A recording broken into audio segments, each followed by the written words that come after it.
हम हर नमाज में सूरह फातिहा पढ़ते ना, सूरह फातिहा पढ़ते हुए हम लोग क्या मांगते अल्लाह ताला से? इहदिना सिरातल मुस्तकीम, ऐ अल्लाह हमको सीधे रास्ते पे चला। दुआ कर रहे ना, हर नमाज में दुआ कर रहे, सब कर रहे, अल्लाह हमको सीधे रास्ते पे चला। इहदिना सिरातल मुस्तकीम सिरातल लज़ीना अनअमता अलैहिम, अल्लाह उन लोगों के रास्ते पे चला जिन पर तू इनाम किया। इनाम किस पर किया अल्लाह? सहाबा पे, सहाबा पे इनाम किया अल्लाह ताला। तो हम मांग रहे दुआ, अल्लाह हमें सहाबा के रास्ते पे चला। फिर उसके बाद क्या बोल रहे? अनअमता अलैहिम गैरिल मग़दूबि अलैहिम वलद्दाल्लीन। हर नमाज में हम बोल रहे अल्लाह उनके रास्ते पे मत चला, अल्लाह उन लोगों के रास्ते पे मत चला जिन पर तेरा गजब हुआ, जिन पर तेरा अजाब आया, गजब हुआ, अल्लाह उनके रास्ते पे मत चला। कौन है इस आयत से मुराद?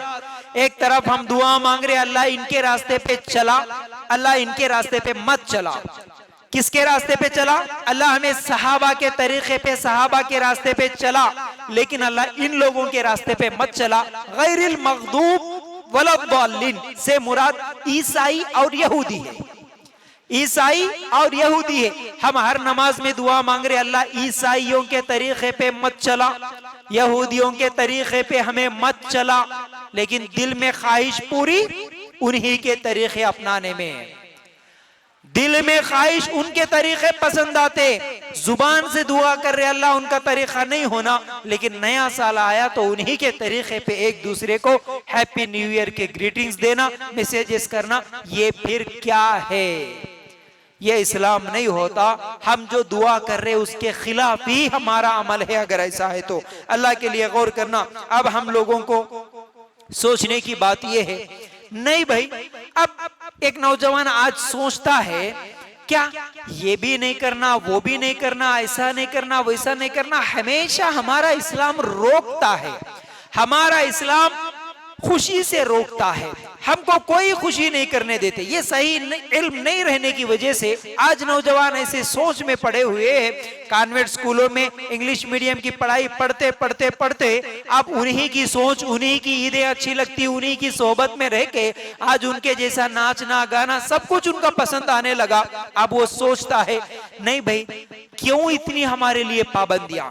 इसीलिए आज नौजवान माँ बाप से छुप कर गुनाह करता। हमारी मुसलमान लड़कियां बुर्का पहनना पसंद नहीं है, इसलिए माँ बाप नहीं देख रहे तो जाके बुर्का उतार देते, कॉलेजों में बेपर्दा घूमते। हमारे नौजवान भी वही माँ बाप से छुप कर, माहौल से छुप कर गुनाह करते, क्योंकि वो दिल में सोच रहे कि इस्लाम इतनी पाबंदियां क्यों लगाता, इस्लाम हमारी आजादी छीन रहा है, इस्लाम हमारी ख्वाहिशात को मुकम्मिल नहीं होने दे रहा। तो याद रखो, याद रखो, इस्लाम किसी की आजादी नहीं छीनता, बल्कि इस्लाम पाबंदी लगाता है, कुछ हुदूद लगाता है। हुदूद का मतलब क्या है? जिस चीज में कुछ पाबंदियां ना हो, हुदूद ना हो, वो चीज फिर बेकार है, वो चीज नहीं चल सकती मेरे भाई। मिसाल के तौर पर एक स्कूल चलाते हैं हम, स्कूल में कुछ पाबंदियां होती ना, सुबह इतने बजे तुम लोग अंदर आ जाना, क्लासरूम में अटेंड होना, फिर दोपहर में इतने बजे खाने के लिए जाना, फिर शाम में इतने बजे छुट्टी होगी, ये पाबंदी है। अगर ये पाबंदी ना लगाए तो स्कूल चल सकता क्या? नहीं चलेगा। एक बच्चा बोलेगा नहीं भाई मैं 12 बजे आता हूँ, दूसरा बोलेगा मैं 1 बजे आता हूँ, तीसरा बोलेगा मेरे को मर्जी में आए जब चले जाता हूँ, नहीं चलता। इसी तरह एक दुकान चलाने वाला, एक कंपनी चलाने वाला, एक ऑफिस चलाने वाला, हर एक के लिए पाबंदियां हैं। तुम ये टाइम पे आएंगे, ये चीजें करेंगे, ये काम करेंगे, ये काम नहीं करेंगे, फिर उसके बाद जाएंगे। ये पाबंदियां नहीं है तो कोई ऑफिस, कोई कंपनी नहीं चलती। इसी तरह इस्लाम भी कुछ पाबंदियां लगाता है। ऐ मुसलमानों, तुम ये खाओगे, ये नहीं खाओगे, ये काम करोगे, ये काम नहीं करोगे। अगर ऐसा करोगे तो ही तुम सच्चे मुसलमान, ऐसा नहीं अपनी मनमानी करोगे तो फिर सच्चे मुसलमान नहीं हो सकते।